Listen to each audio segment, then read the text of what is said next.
UPS in San Francisco for 21 years. I no longer work there.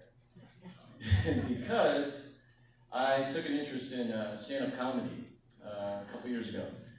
And through a series of events, namely checking out this comedy event that was happening at a bar called the Milk Bar in San Francisco near my route.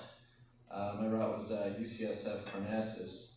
And I wanted to get some information about how to become one of the scheduled performers on Thursdays. I'd go over there on Wednesdays for the open mic, but it'd be kind of tough sometimes, you know, finishing up work, trying to run over there.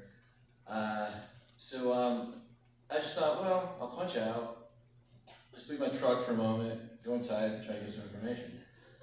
So the event was done. I got in there late, and the bartender, who I knew to some degree, tried to get some information from him, but Kurt was like, well, I don't know. You'd have to talk to the host, and he headed out about 30 minutes ago. He's really good. So we chatted for a couple minutes, and then this guy comes walking in, and he's really distraught. He's got like long hair, black hoodie, black baggy pants, and a guitar slung over his shoulder. And he's like, I'm tired of this fucking life. I'm gonna just end it all. I'm gonna do it. And some more stuff like that. I look at Kurt, the bartender, and Kurt's like, I know the guy. He's been coming in here for about a year. His name's Jeremiah. Usually he's all right, but sometimes he does this. And I said, well, it's not good. It's like one of these days, he's not coming back in. He's going to act it out. And I was like, I need to talk to this guy. Because I've gone through some serious stuff in my life. I grew up in Michigan, in a very dysfunctional home, and been there, like at the age of like 19, 20, where I was like, I think I just got to check out. So, glad I didn't, and I said, dude, let's talk. And I rambled on with him for about 40 minutes, and he got up off his bar stool crying, and he's like, dude, can I hug you? And I said, yeah, man, bring it in, bro. And then within a few minutes, I get a call from a guy I know who works at UPS as a car shifter from Bosnia. And we've gone and climbed a Mount Shasta together, and he calls me, he's like, Matt, where is the fucking truck? And I said, well, it's hard to explain, but it'll be there in 15 minutes. They're like, I need to refuel the truck and put it in its stall. Yeah, it'll be there, I'm sorry. And so I said my goodbyes, and I headed back to work. That started the process of me being discharged. But because it's a union, you know, we're Teamsters, there's a whole process. I had to go like 3 labor review meetings. I couldn't go out on my route. I couldn't go out on any route. So that was June 14th.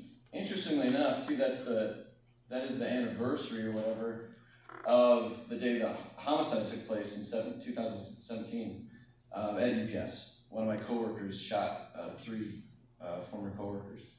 And I was with that group of drivers, and we're separate groups in 3rd floor, Sunset Division. And I just remember hearing pop, pop, pop, pop. I didn't even look to see what it was. It's like it's probably a gun or it's firecrackers. Either way, who's doing that? It's nuts. And a lot of us just ran and hid. So it's weird that when I went in the morning, June 14th, there were 3 candles commemorating Benson Lewis and Wayne Chan and Mike Laffitte. And I was like, oh wow, it's that day.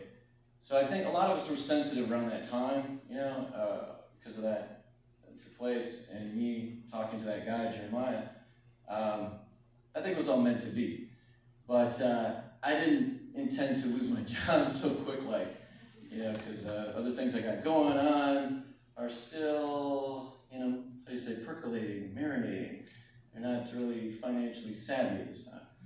But after 3 labor review meetings and upon, you know, sharing my story with the overall director, Josh Young, I said, look, dude, I'm sorry, but like I had to talk to this guy. You know, it's not the end of the world. And I know of a guy who didn't get fired who's done this like 4 times.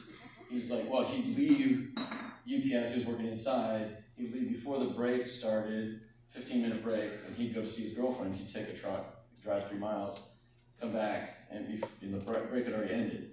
So he was, you know, getting paid for time that he was working. And I was like, you know, come on, cut me some slack. And I also said, you know, look, I was trying to save a guy's life. And the director of UPS said, we're not in the business of saving lives, we're in the business of delivering packages. I was like, well, I had delivered my packages. Anyway, November 7th, panel meeting outside UPS in Roanoke Park at Doubletree Hotel. And it didn't take very long to conclude my position with UPS was terminated. And so it set me on a different course, you know, a reset, if you will. Uber driving now, I'm going to become a school bus driver in Richmond, and I'm hoping to become a bartender as well, so until this performance stuff takes off.